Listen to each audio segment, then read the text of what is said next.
Madame te souhaite une heureuse année.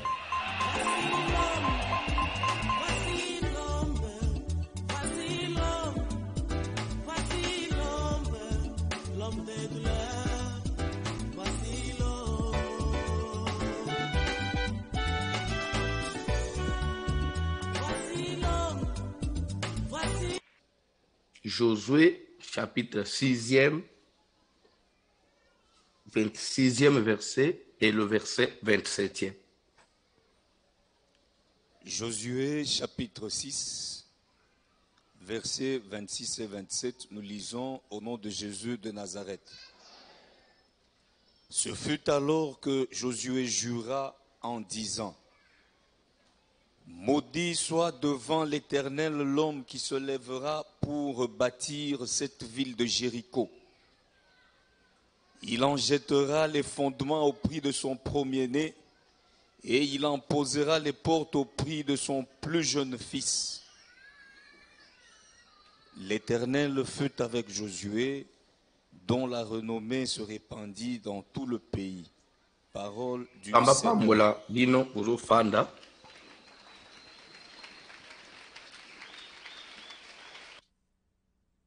Nakolinga opesa ngai matoi pendant quelques minutes. Pendant quelques minutes seulement. Bible ezoloba boy. Bana na Israël lere babimi na Egypte bazana kati na désert. Bazobunda bazokoba awa Moïse homme de Dieu asakufi. Josué azui relève ya libota na Nzambe pona kokotisa bango Kana. Babundi na bambuka bakomi na frontière vraiment pona kokota Kana. Il faut babunda na mboka babengi Jéricho. Oyebi bien lisolo ya Jéricho soko tangi yango on dit Jéricho était fermé, barricadé devant les enfants d'Israël. Na kati na ville personne ne sortait, personne n'a entré. Zaki ville moko fortifié, ville moko ya bato makasi, ville moko ya bato mbongo, donc ville moko na banza soko tangi Bible depuis ba traverser mer Rouge, ba bundi ba bitumba bele na désert, eza na bitumba et belisaki ba mutu lokola Jéricho te.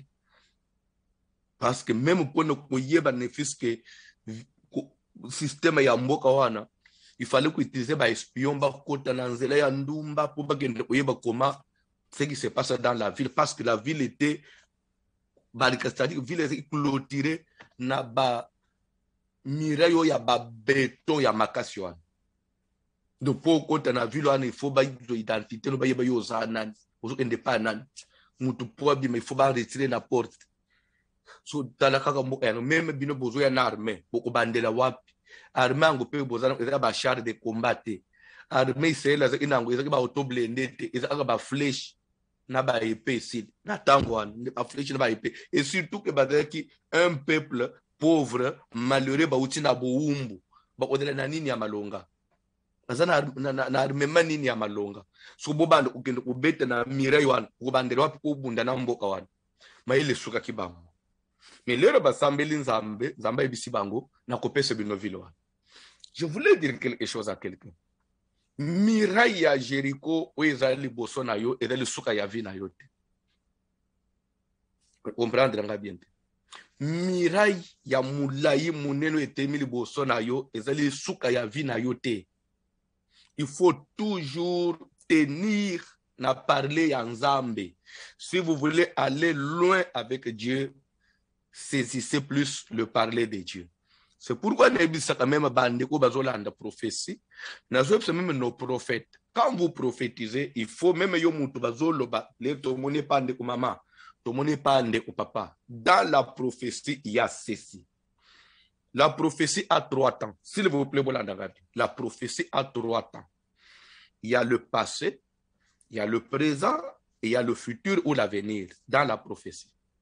Le passé, c'est quoi? Prophète Malobi, l'air de Tozo Sambela, nazomona ndeko oyo aza na bitumba, ndeko oyo azotraverse moment moko difficile, ndeko oyo tozomona aza na baproblème, mais lere nazotuna nzambe bapoma ezali di par exemple na marche na ye papoma ezali di, par exemple na libota bimeli papoma ezali di, par exemple na malobo moko ye moko abimisaki likolo na vi na ye ta mosu azwaki eloko ya bato ndeko oyo asalaki boye. Le passé peut lier le présent. Bien. Alors, déjà, il faut m'outoyeba. On me parle de mon présent, mais où est ali lié na passé nangai, où est condamné na passé nangai. Que faire? Je dois réparer le passé s'il y a confessé, s'il y a à me racheter. Nanani pas tous bazo prophétiser à Lucas solana basale nanzam. Tout le monde marche na ezabiente. À Lucas solana basale nanzam. Les bazolo babon et ça te que basala nzambe nde mutu bakoye koluka yo parce que moi même l'église ne to fanya na kozala kidibate prophète to bake les lois va bima to basala mbasambele la ye so pona yo il faut les rozo mwana musala la mokola ndo na sima yaka bale to sambele lo non ça toi parce que bale mutu même kilo nde akima kambango yo nde fola ndo professeur balu non balu bi mwana na bima na yete so que basala nzambe basambele le yete mwana yo chaque début à semaine il faut bachele maboko. Début à semaine, c'est quand? C'est le dimanche. Il y a un moment où tu as culte à dimanche, culte de famille. Mais ma bande n'a pas papa est, nos professeurs à bien te. C'est le début de la semaine dimanche. Papa de semaine c'est ça le professeur. D'abord, présent, le temps passé. Ça c'est. Maintenant, troisième point, c'est le futur. Dans le futur, il y a quoi? Dans le futur, il y a les promesses. Le futur est caractérisé par les promesses et les recommandations. Voilà, très bien. Il y a les promesses et les recommandations. Promesses, c'est-à-dire, les retours ensemble, les ambazo kana, ndeko nzamba kotombola ye mingi, nzamba kopambola ye. D'ailleurs, vieux azana ngwezavia ozalangte d'ici là. Toujours mon visitation dans nzambe kala teli corona ye, mais nzamba lobi fonde kwa matsavi de prière. Nzamba lobi ndeko yo fol bima na distraction. Nzamba lobi ndeko ka bona na baninga ya mabe. Aveye likolo a langage na ye. Pour dire que les promesses que Dieu te fait, tu ne pourras les saisir que au moment où tu vas respecter ou qu'on sale le pratiquer ma recommandation. Alors, ceux qui ont salé les recommandations, ne vous attendez pas au vivre futur. Ça, c'est la prophétie. Le passé peut lier le présent. Maintenant, au présent, on peut réparer le passé par la confession ou la réparation. Na yiba biloko abato. Na yiba biloko na musala. Na détourna na salabo. Na simba baboti na nzoto. Delo na zo mona passe parce que na simba amama na biso na nzoto. Il faut na réparer le passé pour présent et bon. Le passé, on le répare. On confesse, on arrange le passé. Quand même c'est déjà passé, pour présent est à la meilleure. Et le futur, dans le futur, il y a les promesses et les recommandations. Il faut observer les recommandations pour saisir les promesses. Bon, là, maintenant, je vais pourquoi la formule parenthèse. Pourquoi je parle de la prophétie là, bien. Parce que le message de Kamouna, tu sais que Miraille a géré que les bossons na yoza souka ya vinote. Pourquoi j'ai dit ça? Je rentre maintenant dans la prophétie. Chaque fois que tu pas dans Zambé, c'est toujours mes prophéties à quoi une église. Même bando ton a yomu école à la prophétie. Même bando ton yomu l'autre école à la prophétie. Parce que Dieu parle pendant tantôt d'une manière, tantôt d'une autre. Bah projet y a vu na yo école à la prophétie. Là on bien. Maintenant, chaque fois sur une Zamba lobby, toujours mon élévation. Toujours mon Zamba otombola ye. Est-ce que vous avez ça, c'est les promesses. Les années futures, on a simbi angote. Tout le monde est balé mo akito le bosso ande ko. Tout le monde a zamba otombole ma asina musala na nzambe. Tout le monde ba donc kufungwa. Tout le monde ndeko vraiment na commerce okende musika. Muto bazolo beleke na commerce okende musika wana. Mutu wana azane sika kufanda te. Mutu wana babengani ye na ndako. Mutu wana azo zanga un franc na poche. Mutuana tamuso azo bel. Tamuso azo bel samwana. Sikoyo. Omoni vi wana. Réalité ozo bika na vi. Nazo benga ango miraille ya Jéricho.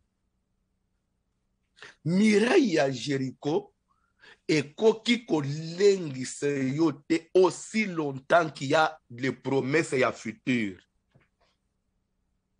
Nalingi na fungulango bien olande bien nzamba zoloba na Moïse bimisa libota na ngai en Égypte omema bango na Canaan. Landa bien, il y a le point de départ et le point d'arrivée. Moïse azoya quand même Moïse est mort dans le désert, nzamba se relève na Josué. C'est le même peuple, c'est la même histoire qui continue. C'était Égypte, Canaan. Ils sont encore dans le désert. Bazokutana. D'abord, même les babimi en Égypte, bakutana na mer rouge. Batali likolo, batali na se, tale bale tandama. Boa tout bateau te, ponte, pont exacte. Beaucoup comme nanga mondengeni, na sima, armée ya pharaon ezoya. Nabumutu boye, c'est la fin. Nabumutu, c'est fini. Tout ce qu'il y a. Mais la spirituelle, oya lobaki bobima, bozo direction oya. Il n'est pas soumis aux lois de la nature. S'il vous plaît, je répète cette histoire. Et bali et pas nanzambe, et la loi de la nature, et kolengi sans embêter. Parce que c'est lui qui a créé la mer, il a créé la terre. Les maillés les autres souka, bani se babani konganga, to kufie Moïse, et l'okuni no salibiso nanzambe na yo. Ah, boze ina complot, bobi misisa biso to ko kufe lao. Yenzambe yeba ke koto mayeza. Pourquoi même biso nzela oyo? Moïse a paniqué. Moïse a télé ko la tuni nzambe, vous dites maintenant quoi? Nzambe bi yebisa bango, batika en place. Balenga kutute. Batal o mwazo mona na Simon. Bakumona kango sote. Bo yo zwakaka lingende zana maboko na yo, beta likolo ya mai, o mono yo osale. Moïse beta boy, mai efungwa. Pani sere bakatisi. Bake au-delà. Kuna pe bakomi ba uteni na désert. Ils ont fait 40 ans dans le désert. Désert est la fin du monde. Après le désert, baba faut ba utana na Jéricho. Si je parlais na Miraille. Parce que maintenant il bosso Miraille à Jéricho. Jéricho barricade, des années de barrière mo moyi bakati sezate. Ono kokati se il faut Jéricho ekwe. Mais beaucoup les andeni Jéricho ang beaucoup bandera wapi. Bozana ba flèche na ba épée. Mais tel Miraille ya béton. Bandeko, je crois bandeko basiba babima bima mingi le banda ba mboka. Surtout na mboka on était États-Unis, Canada. Ndeko on y a plus ba quartier mususu omona. Basala ba miraille ba mur ba beto ya makasyo. Souvent basala ka bongo na tonande pourquoi na kati ya zamba ba encercler boy. Bazo ba insécurité. Bande beso non.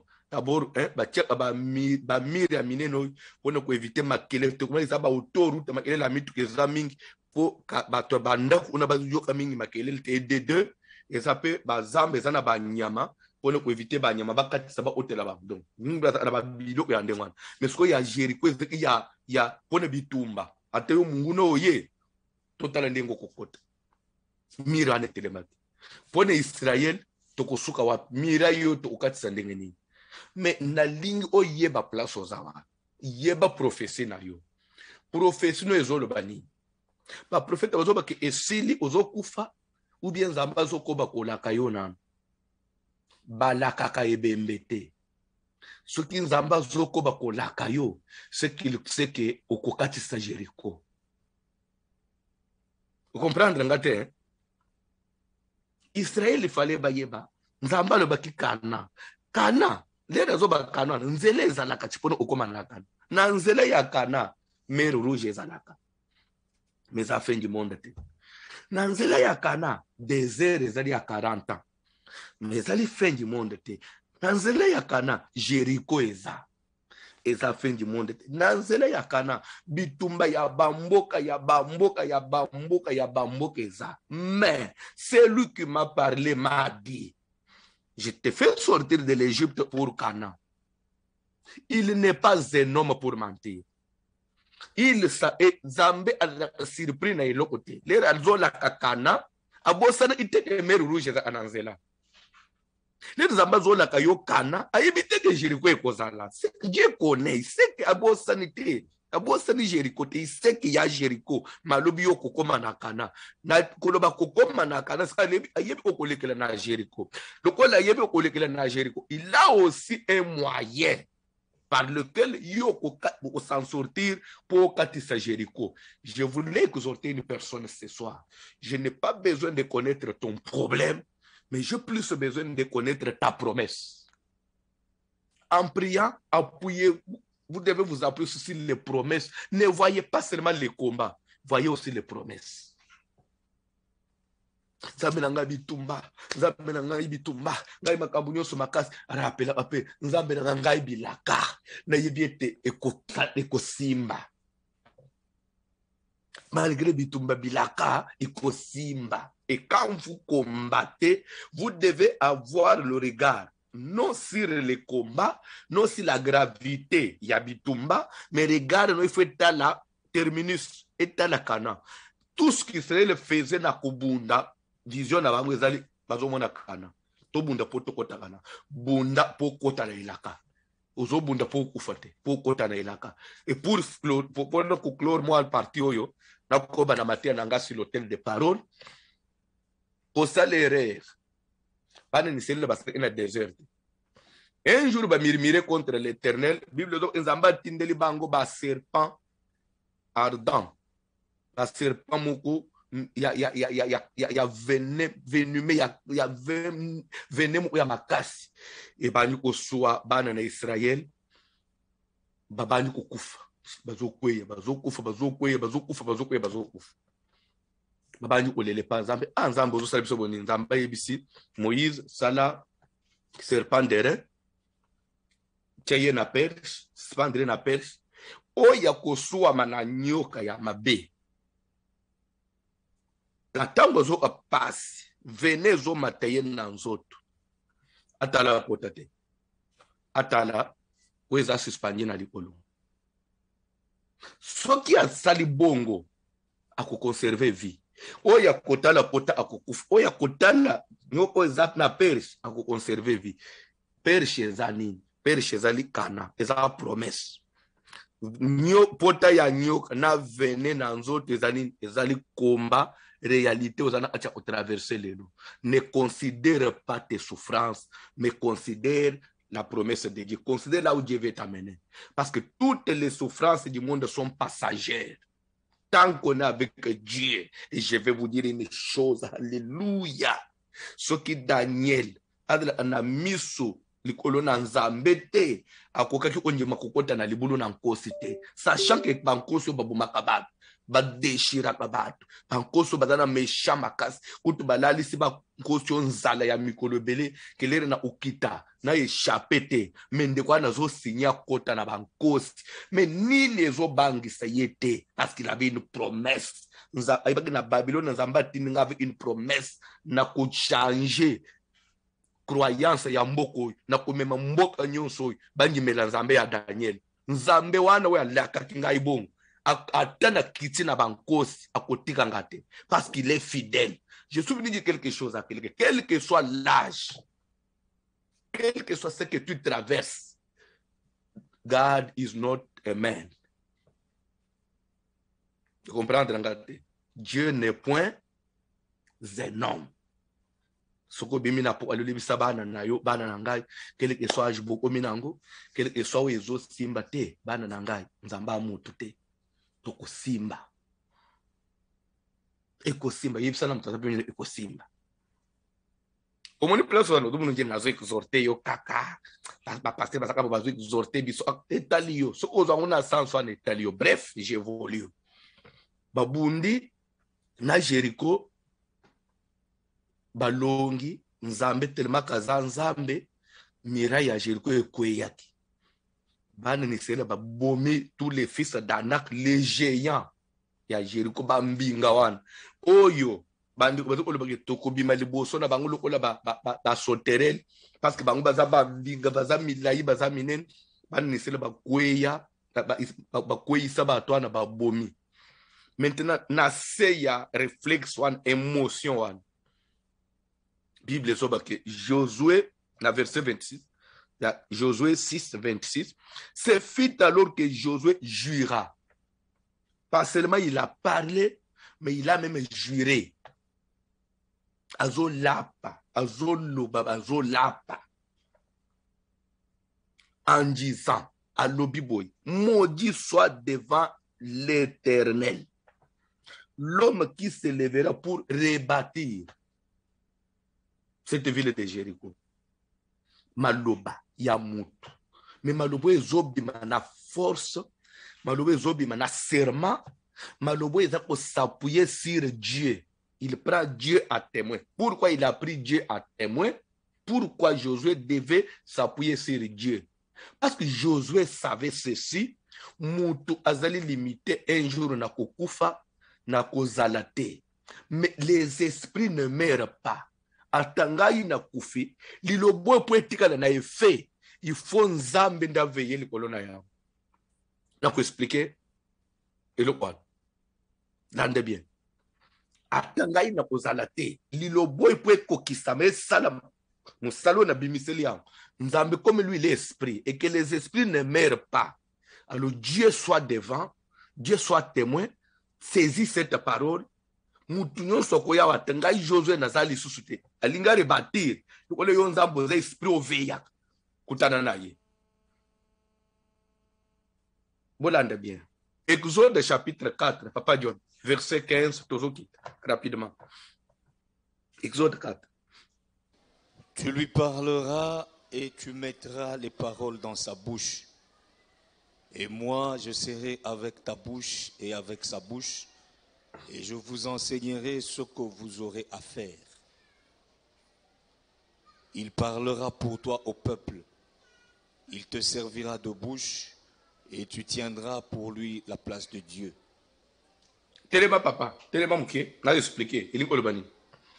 Moïse azokutana na Nzambe na Sinaï, Nzambe ibiseke kende, olobela bana na Israël, olobela pe Pharaon, obimiselangali botananga en Égypte.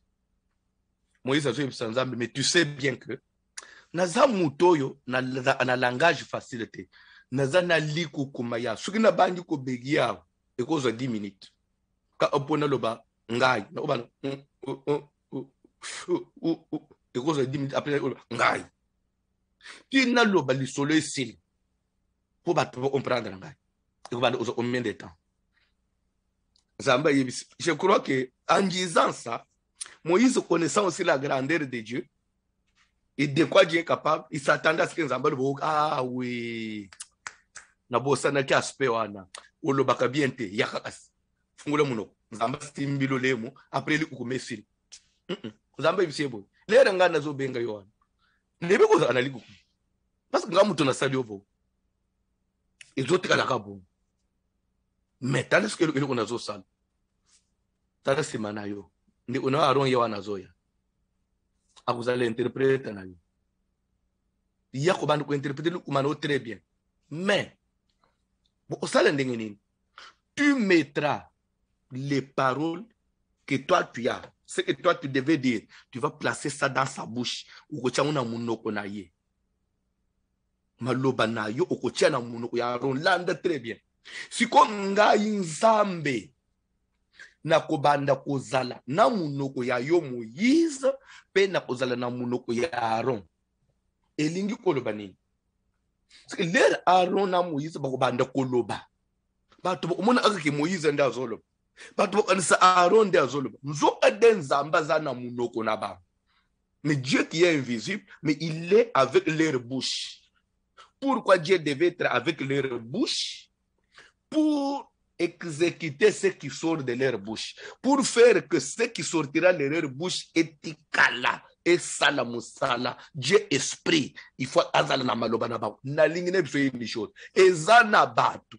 Yo kanisi bozo solo na mutu. Nzo ande kinde zana munoko na ye.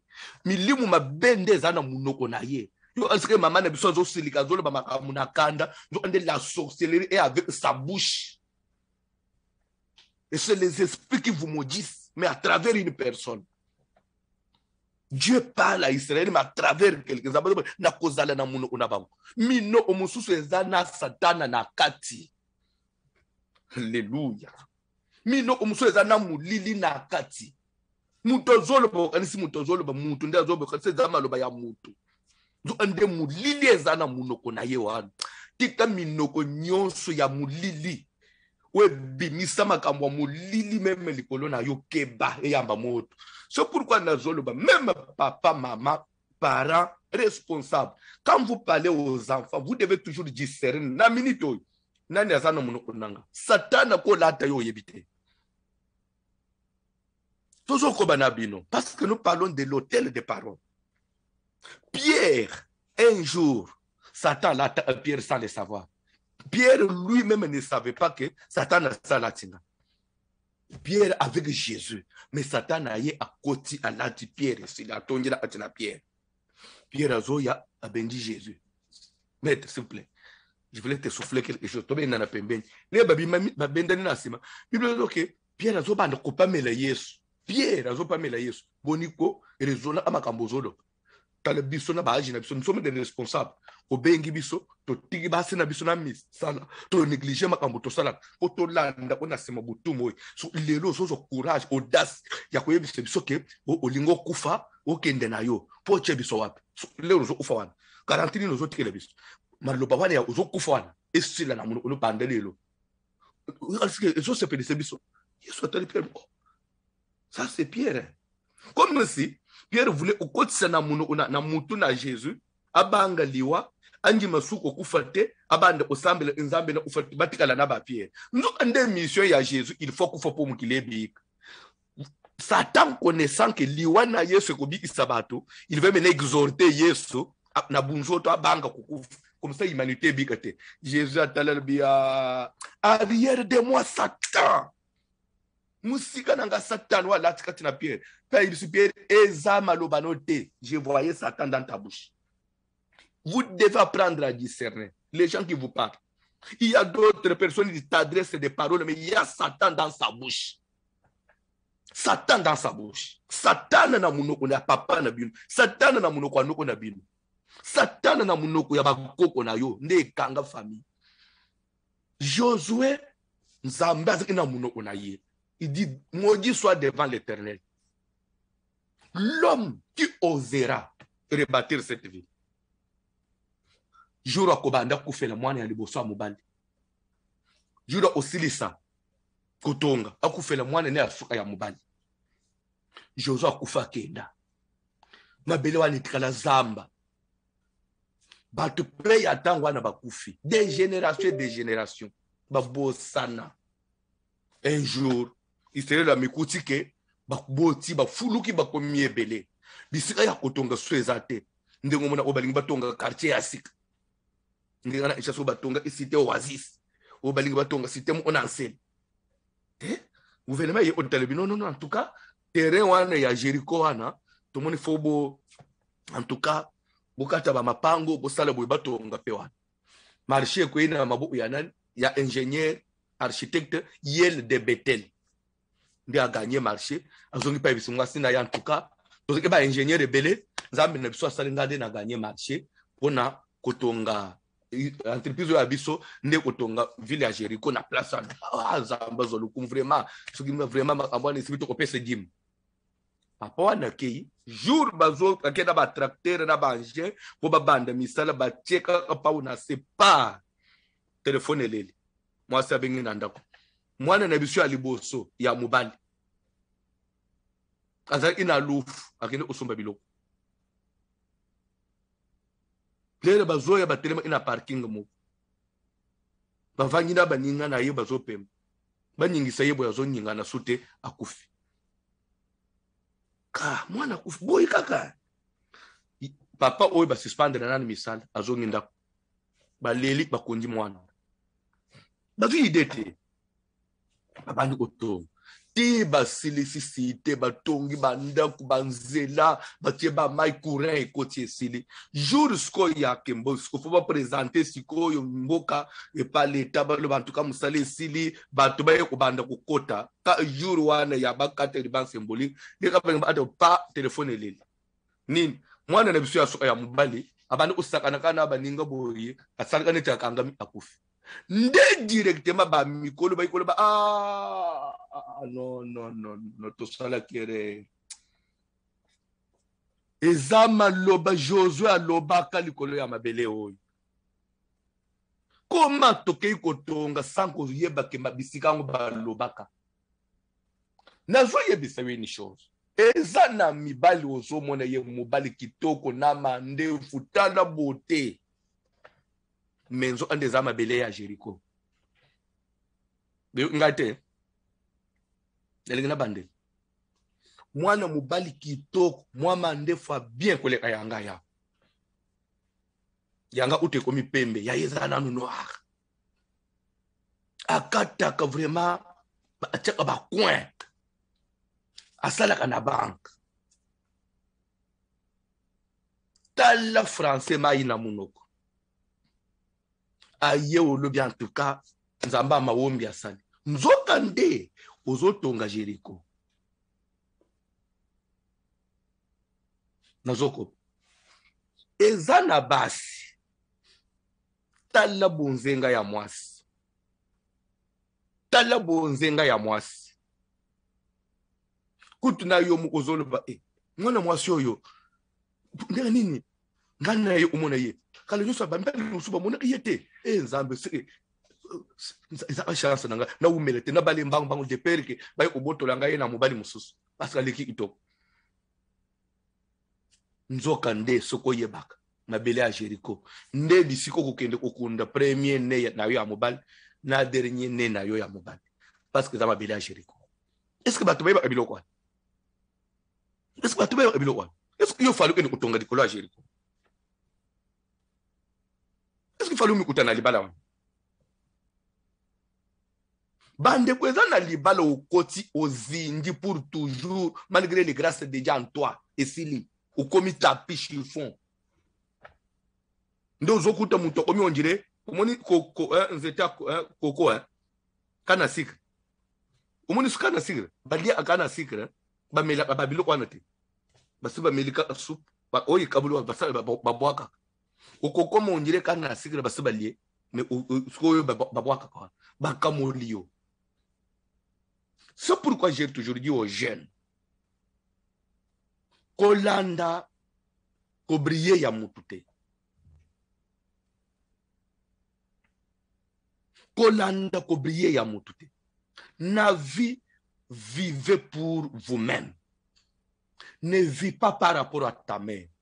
Ne vis pas par rapport à ton père. Na di maka amubali wana mama pe alembisi ko changa makelele l'essentiel na kende nan. Okende wapi? Na Jericho. Baningana nga bazo banangai ba umona unje na impuissant yo mwana mbali mubimba ubala kate bona en tout cas ngai février osirate ngai fona bala mais ubali nani Jericho ezalaka bande kubisika nyonso za kochelo kolote edana ba famille Jericho famille o bakota kate famille bakota kate ezalaka famille okoki kokota na famille wana te parce que ezana maloba. Eza nazokoba église nyonso ya kosambela te. Église ya kosambela te ozo ute lingomba église. Etikale kana ba papa moko ya papoy aza ana mbongo. Oy aza ana ba entreprise. Oy aza ana ba bateau. Oy aza ana boy. Oy aza akutuna terrain. Aza ana terrain. Yetambo kola ya ona terrain. Mais ba fanji na église wana mais bango nyonso basila batikala kola muje ba poso bakamula. C'est quoi? Ezani ou église nini? Eza vie nini? Tu es en église pour to silate mais pour to fungwa. Église ko caractérisé na batu basila te. Batikala bazote bango fanji boy. Et loko même na ofranda bale kasute bo basila. Tu veux te jouer de moi. Les tobanda en avoir sur le maillot aux ala. Est-ce que tu es au Sambel? Pose au péni. Bande umukili hôtel ya malobezalaka. Josué Zolba, maudit soit devant l'Éternel. Nzamba Zoé Bisa Moïse. Je serai avec ta bouche, moi Dieu invisible, C'est-à-dire quoi? Oyo ko banda ko bimisa na ko apuye yango. Ezana minoko ya batu msoko taye ngaide chef de famille. Munoko na ye sadana ndazala kasima. Munoko ne ba esprit ya famille ndeza kasima. Kindoki ya liboto ndeza kasima. C'est pourquoi bo mitika sous se joute na se ya buumbo wana ya noko na biswa famille moni nde mukonzi ya famille. Chez moi, mukunzi ya famille azate, mukunzi ya famille za Yesu Christo. Bimana biloko wana. Bible dit c'est pour la liberté que Christ vous a franchi. Ne vous laissez pas servir par quoi que ce soit. Komitika na sa domination ya mutute. Oye bi prière tozo salelelo. Tozo kende ko renoncer na ba domination. Ba tunyo to sa koleka na nzambe. Bah comment? Oui, il y a des gens quand vous vous soumettez plus koleka na nzambe sur les plans spirituels la joue dessus sur toi. Au nom de Jésus, il faut qu'on renonce à biloko. Sur le papa le couloir dans la famille Mbelenga. Parce que vous tremblez devant lui. Sache que même sur le plan spirituel, il va vous dominer. Il faut renoncer à ça. Bible ne tremble pas devant cet homme-là. De peur que moi, l'Éternel, je te fasse trembler 1000 fois. Ce qu'on lengi liboso amut. Zamba ko lengi so 1000 fois liboso. Ko lengi sisayo 1000 fois liboso amutwana. Ba tu nyonso bazada ina autorité ya mulili likolo na bana na yo onde papa kuluto abana lelo azo yamba moto autorité ne tozo détruire. Je vous ouvre l'intelligence, je vais vite. Ah minute nangai Papa John fungu la Bible. Papa John fungu la Bible. Fungu la Bible. Tozana mukanda ya Ephésiens chapitre 6.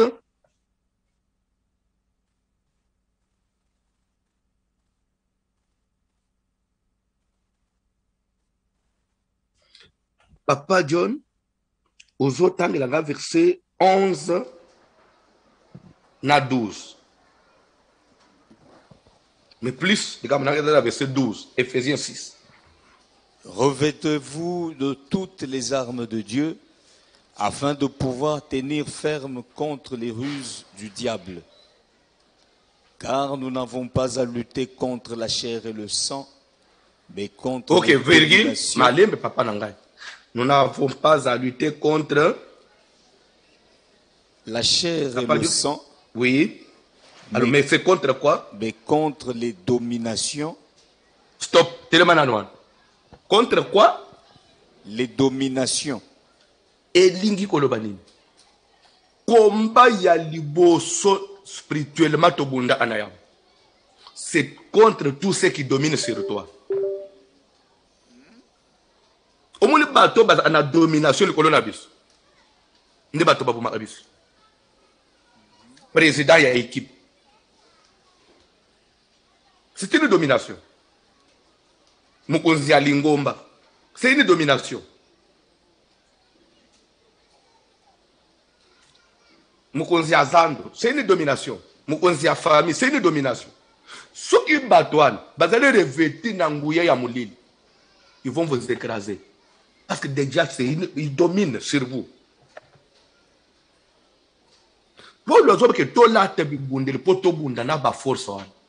Les gens qui dominent sur toi vont dominer na ndenga ya normal. Ce qui domination comme il y a na ndenga mulili pour détruire yo. Pour le lobby, prenez quoi? Toutes les armes. Faites opposition. Au moment de Nazaria. Bande, vous une chose. Bible les hommes soyez soumis à ce que vous dirigez dans le Seigneur. Bon, tout ça va te passer à madame quand tu n'as pas. Dès qu'on vient à l'église, Bible nous sommes soumis à voici l'homme. Papa ne veut papa ne sommes papa. Ce que ce qu'on a passé de façon comme il y a mon lili. Parce que déjà physiquement, et d'après loi il y a parole, tout ça kanga. Ce qu'on a continué imaginer, on va séance occulte, n'a connu qu'on le bino makas parce que déjà sur le plan physique on a dominé la cabine. Vous comprenez? Alors c'est pourquoi il faut veiller. Qui est-ce qui domine sur toi? Il est dans l'état d'amani. Oui, pourquoi mes parents parce que d'abord la domination. C'est forcément une domination. Papa, obéissez à vos parents. Est-ce que papa a mari de nuit? Quand il vient en esprit, d'abord sur le plan physique, il a l'autorité sur toi. Maintenant, s'il vient en esprit, Ndepo na zoba ke bande kubitumba ezaya makofite. Prenez toutes les armes. Tobunda contre les dominations, les forces qui dominent. Le monde est fait qui est bateau bazana se na ba dominak. Na ba force est dominakawan. Nde nyokola aba bazana se. Au monde aba autorité en Afrique. Bangulu kola bazaba konzi, bangunde ba yiba ba million, bangunde ba sakana ba mataka ba ite population ezo souffrir parce que bazaba domination. Bazaba domination. Nous avons se soulever trop, c'est trop. Non, non, non, non, pour c'est-à-dire la domination. Nous allons nous toujours se soulever spirituellement contre force nyos, mutu nyos, abenga ma grand frère. Moi, je te respectais comme grand frère. Nous sommes des grands frères. Aujourd'hui, qui grand frère est comme Yahweh Nandenga Moulit, ou comme Mbadi Nanga Boutou. Moi, je te respectais comme mon aîné dans la foi. Paul dit car nous n'avons pas lutté contre les dominations. Le banano domination. C'est pourquoi Keba bande otekane fait une chose. Moi na mukele kinayo. Soka zolo kayo. Soko le bunda naye. Ou telemi bien na prière. Et ça passe à Bomayo. Parce que d'abord sur le plan physique, aux ans supérieurs naye. Mais bateau bazaka na supériorité le colonavis. Ce que bazo bungi c'est biso spirituellement et badala plus efficace parce que d'abord baza supérieur. Nazolinga nako dimanche tukunda sungi na kufungula la partie très bien. Parce que contre les dominations. Papa Dieu na ba iso disusu contre les autorités. Telema papa nanga. Yo asko matei contre les autorités. Autorité wala bourgmestre te.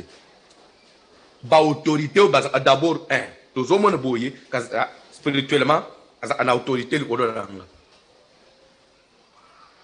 mutu wana suka lingime mabungi sayo na ndenga muli aza d'abord na pas d'avance parce que aza supérieur na on dit c'est le supérieur qui bénit tout comme qui maudit. Pourquoi on invite Balaam vient maudire car je sais que celui que tu bénis est béni, celui que tu maudis est maudit.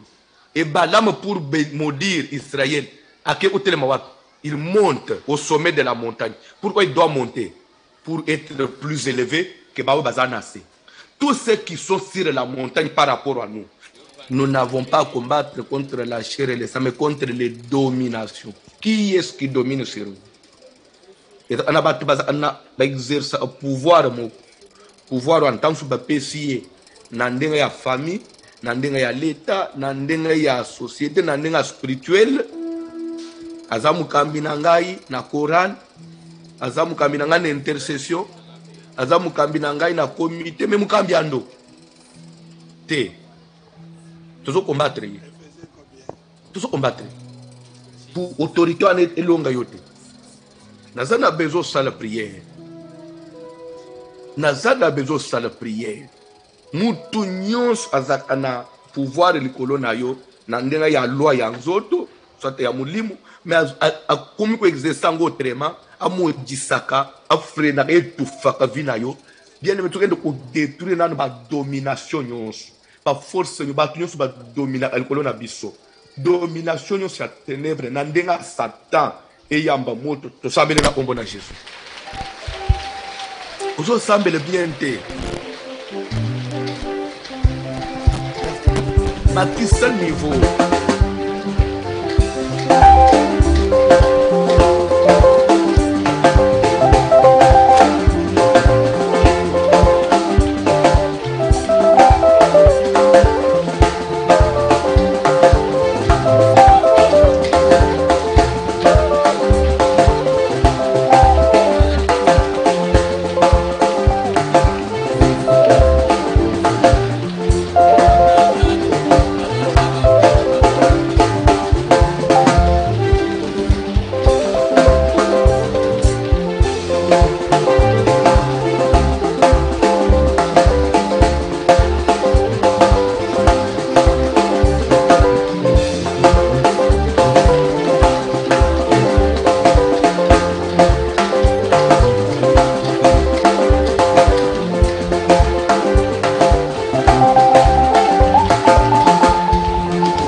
l'homme des douleurs.